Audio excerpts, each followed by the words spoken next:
ka-K5 sa Ininga area, diri na din nagbubuanay no ang motorsiklo kag ang isaya ka tipang pasahero nga jeep sa may Bangga Ina sa Barangay Tranghawan sa Banwasang Lambunaw sadtong Enero 17 sang gabi. Mga ka-K5 kung sa diin minor lamang nga kapilasan ang naangkon niya sang driver sang motorsiklo matapos ini nga nakabunggo sa jeep nga paliko kon tani iya mga ka-K5 dito pasulod sa bahin sang Tranghawan samtang ang motorsiklo nga nakabunggo diri naman yagikan sa may Barangay Maribong kag padulong kon tani iya sa syudad sang Iloilo mga ka-K5. Luwas na sa katalagman ng driver sa motorsiklo matapos nga minor nga kapilasan lang ang naangkon sini sa lawas kasunod sang iya pagkabunggo sa jeep sa Bangga Inas, Barangay Tranghawan, Lambunaw, alas 7:31 sang gabi sadtong Enero 17. Ginkilala ang driver sa motorsiklo nga si Kurt Stephen Casiple, 29 anyos, pulis nga assign sa Iloilo City Police Office o kon ICPO, samtang ang driver sang jeep amo naman si Rayla Tauza Ligaspe,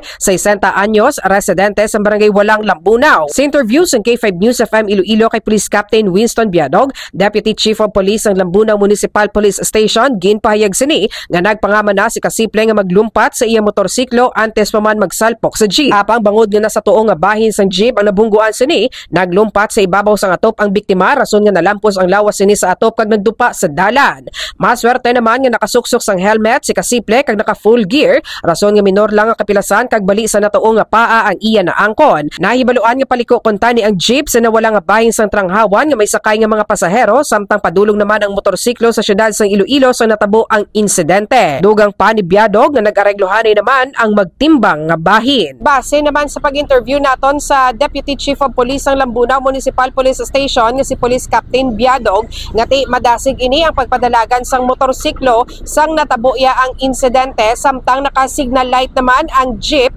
nga paliko iya sa natuong nga bahin mga ka-K5.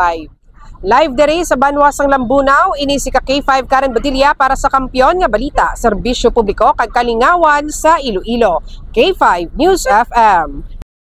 This news is brought to you by, do you feel tired all the time? Do you have frequent infections? Do you have always cold? It's a sign of low immune system. Boost your immune system with Clinica D3 Bio, antibacterial, natural antioxidant, immune system booster. Clinica D3 Bio has vitamin D3, lauric acid, and monolurine to fight against all viruses. Try Clinica Vitamin D3 with Coccus nocifera.